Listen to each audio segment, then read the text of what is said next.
ಅಂತ ಹೇಳಿದರೆ ಯಾವ ಪ್ರಕರಣಗಳು ಮನೆ ನ್ಯಾಯಾಲಯಕ್ಕೆ ಬರೋಕ್ಕಿಂತ ಮುಂಚೆ ರಾಜಿ ಮಾಡ್ಕೊಳ್ಬೇಕಂತಾರೋ ಅಂಥ ಪ್ರಕರಣಗಳನ್ನು ಸಹಿತ ಅಲ್ಲಿ ಲೋಕ ಅದಾಲತ್ನಲ್ಲಿ ಮಾಡ್ಬೋದು.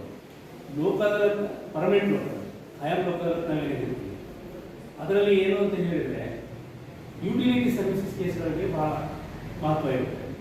ಯುಟಿಲಿಟಿ ಸರ್ವಿಸಸ್ ಅಂತ ಹೇಳಿದ್ರೆ ಬಸ್ಸು ಬರದೇ ಇರ್ಬೋದು, ಅಥವಾ ವಿಮೆ ಇರಲಾರಂಥದ್ದು, ಬ್ಯಾಂಕಿನಲ್ಲಿ ಒಳ್ಳೆಯ ಸರ್ವಿಸ್ ಇರಲಾರಂಥದ್ದು, ಇಂಥ ಎಲ್ಲ ಪ್ರಕರಣಗಳನ್ನು ಮುಖ್ಯವಾಗಿ ಯುಟಿಲಿಟಿ ಸರ್ವಿಸಸ್ಗಳು ಅಂತ ಹೇಳ್ತೀವಿ. ಯುಟಿಲಿಟಿ ಸರ್ವಿಸಸ್ ಏನು ಸ್ಟೇಟ್ ಕಡೆಗೆ ಏನು ಸಿಗಬೇಕು ಸರ್ವಿಸಸ್ ಅದನ್ನು ಸಿಗ್ತಾ ಇಲ್ಲ ಅಂತ ಹೇಳಿದ್ರೆ ಖಂಡಿತವಾಗಿ ಅದನ್ನು ಅಲ್ಲಿ ಪಡ್ಕೊಳ್ಳಿಕ್ಕೆ ಸಾಧ್ಯತೆ.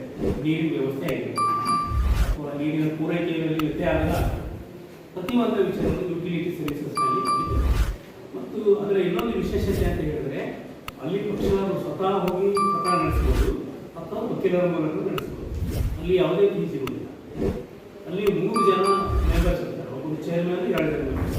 ಚೇರ್ಮನ್ ಯಾರಿರ್ತಾರೆ ಅಂತ ಹೇಳಿದರೆ ಒಬ್ಬರು ಮನೆ ಜಿಲ್ಲಾ ನ್ಯಾಯಾಧೀಶರ ರ್ಯಾಂಕಿನ ಒಬ್ಬ ನ್ಯಾಯಾಧೀಶರು ಇರ್ತಾರೆ ಮತ್ತು ಉಳಿದ ನಾಮಿನೇಟೆಡ್ ಮೆಂಬರ್ಸ್ ಇರ್ತಾರೆ.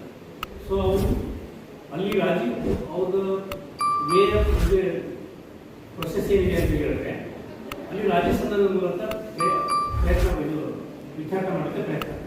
ಇನ್ ಕೇಸ್ ಏನಾದರೂ ಆಗಿಲ್ಲ ಅಂತ ಹೇಳಿದ್ರೆ ಸಿವಿಲ್ ಕೋರ್ಟ್ನಲ್ಲಿ ಯಾವ ರೀತಿ ವಿಚಾರಣೆ ಆಗುತ್ತೋ ಆ ರೀತಿ ಸಮಯ ಪ್ರಕ್ರಿಯೆಯಲ್ಲಿ ಆಗಿ ಒಂದು ಒಳ್ಳೆಯ ಶೀಘ್ರವಾಗಿ ಕಡಿಮೆ ಖರ್ಚಿನಲ್ಲಿ ಒಂದು ನ್ಯಾಯಬದ್ಧ ಒಂದು ಸಾಧ್ಯ. ಸೊ ಅದಕ್ಕಾಗಿ ಯುಟಿಲಿಟಿ ಸರ್ವಿಸಸ್ಗೆ ಸಂಬಂಧಿಸಿದಂಥ ಎಲ್ಲ ಪ್ರಕರಣಗಳು ಮಾನ್ಯ ನ್ಯಾಯಯುತ ನ್ಯಾಯಾಲಯದಲ್ಲಿ ಮಾಡಿಕೊಂಡ್ರೆ ಅದರಿಂದ ಸಾರ್ವಜನಿಕರಿಗೆ ಬಹಳಷ್ಟು ಅನುಕೂಲ ಆಗುತ್ತೆ. ಇದು 2ನೇ ವಿಚಾರ. ಇನ್ನು 3ನೇ ವಿಚಾರ ಅಂತ ಹೇಳಿದ್ರೆ ನಾವು ಲೋಕ ಅದಾಲತ್ ಜೊತೆಗೆ ಒಂದು ಮಧ್ಯಸ್ಥಿಕೆ ವ್ಯವಸ್ಥೆಯನ್ನು ಒಂದು ಪ್ರಾರಂಭಿಸಲಾಗಿದೆ. ಮಾನ್ಯ ರಾಷ್ಟ್ರೀಯ ಕಾನೂನು ಸೇವಾ ಪ್ರಾಧಿಕಾರದ ಒಂದು ನಿರ್ದೇಶನದ ಮೇರೆಗೆ 90 ದಿನಗಳ ಮಧ್ಯಸ್ಥಿಕೆ ಒಂದು ಡ್ರೈವ್ ಅನ್ನು ನಾವು ಸ್ಟಾರ್ಟ್ ಮಾಡಿದ್ವಿ. ಅದು October 7ರವರೆಗೆ.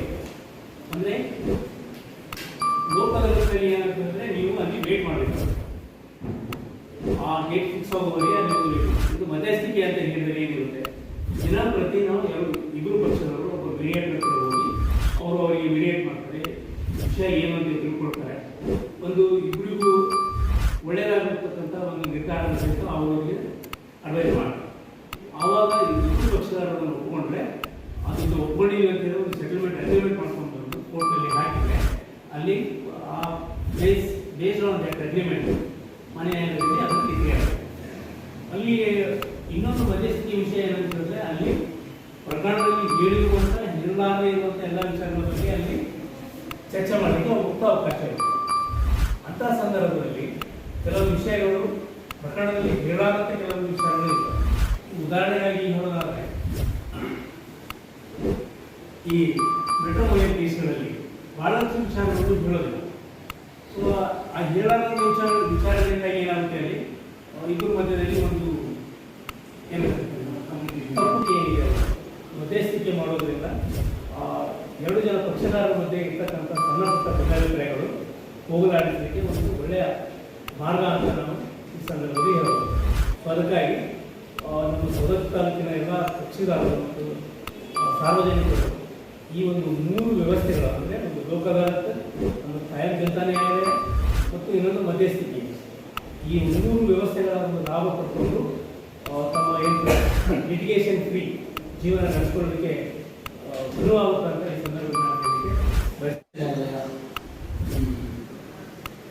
July 1ರಿಂದ October 7ರವರೆಗೆ nation 90 drive ಏನೋ ಒಂದು ಕಾರ್ಯಕ್ರಮವನ್ನು ಜಾರಿಗೆ ತಂದಿರುವ ಮುಖಾಂತರ ನ್ಯಾಯಾಲಯದಲ್ಲಿ ಬಾಕಿ ಇರ್ತಕ್ಕಂಥ ಪ್ರಕರಣಗಳನ್ನು ಎಲ್ಲ ಸಾರ್ವಜನಿಕರು ಸದುಪಯೋಗಪಡಿಸಿಕೊಂಡು ಮತ್ತು ಮೀಡಿಯೇಟರ್ಸ್ ಮುಂದೆ ಅಪ್ರೋಚ್ ಆಗಿ ವರ್ಚುವಲಿ ಅದರಲ್ಲಿ ಇನ್ನೊಂದು ವಿಧಾನ ಏನು ಮಾಡಿದರೆ ಅವರಿಗೆ ಬರೋಕ್ಕಾಗಲಿಲ್ಲ, ದೂರದಲ್ಲಿದ್ದು ಬೇರೆ ರಾಜ್ಯದಲ್ಲಿದ್ದು ಯಾರೋ ಪಕ್ಷಗಳಿದ್ದರೆ ಅವರು ಆನ್ಲೈನ್ ಮೂಲಕ ವಿಡಿಯೋ ಕಾಲ್ ಅಥವಾ ಆಡಿಯೋ ಕಾಲ್ ಮುಖಾಂತರ ವರ್ಚುವಲಿ ಕೂಡ ಹಾಜರಾಗಿ ಮಾಡ್ಕೊಳ್ಳೋಕ್ಕೆ ಅವಕಾಶ ಮಾಡಿಕೊಟ್ಟಿದೆ.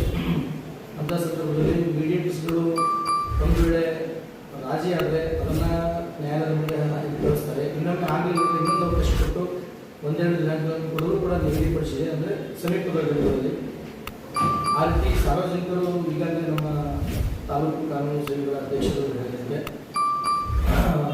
ರಾಜಿ ಆದರೆ ವಿನ್ ವಿನ್ ಅಂದರೆ ಇಬ್ಬರು ಗೆದ್ದಂಥ ಪರಿಸ್ಥಿತಿ ಬರುತ್ತೆ. ಅವ್ರಿಗೇನು ಸಿಗಬೇಕು ಅವ್ರಿಗೆ ಸಿಗುತ್ತೆ ಇವರಿಗೆ ಮತ್ತೆ ಅನ್ಯೋನ್ಯದಿಂದ ಬಾಳ್ತಾರೆ ಮತ್ತು ಪ್ರಕರಣದ ವೆಚ್ಚ ಮತ್ತು ಇನ್ನು ಮುಂಬರುವ ದಿನಗಳಲ್ಲಿ ಅವರ ವೈಷಮ್ಯತೆ ಕಡಿಮೆ ಆಗುತ್ತೆ ಅನ್ನೋ ಉದ್ದೇಶದಿಂದ ಇದರ ಸದುಪಯೋಗಪಡಿಸಬೇಕಾಗಿ ವಿನಂತಿ.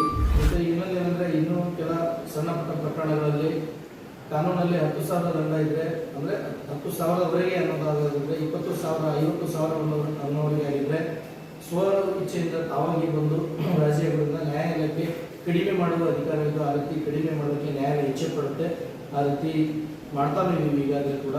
ಇನ್ನುಳಿದಂತೆ ಪರಿಹಾರದ ಮತ್ತು ಅದರ ಪರಿಹಾರದ ಮೇಲೆ ಇರ್ತಕ್ಕಂಥ ಅಮಲ್ಜಾರಿ ಅರ್ಜಿಗಳು, ಇನ್ನೊಂದು ಮೋಟರ್ ಆಕ್ಸಿಡೆಂಟ್ ಕೇಸಲ್ಲಾಗಿರ್ತಕ್ಕಂಥದ್ದು ಎಲ್ಲ ಇದಕ್ಕೂ ಕೂಡ ನ್ಯಾಯಾಲಯ ನಿಮಿತ್ತರು ಅಂದರೆ ವಕೀಲರು ಹಾಗೆ ಮೀಡಿಯೇಟ್ಸ್ಗಳು ಎಲ್ಲ ಚೆನ್ನಾಗಿ ಸಪೋರ್ಟ್ ಮಾಡಿ ಈ ಒಂದು 3 ಕಾರ್ಯಕ್ರಮಗಳ ಜಂಟಿ ಕಾರ್ಯಕ್ರಮಗಳ ಒಂದು ಸಕ್ಸಸ್ಗೆ ಅಡಿಯಾಗಬೇಕಂತ ತಮ್ಮಲ್ಲಿ ವಿನಂತಿಸುತ್ತೇನೆ.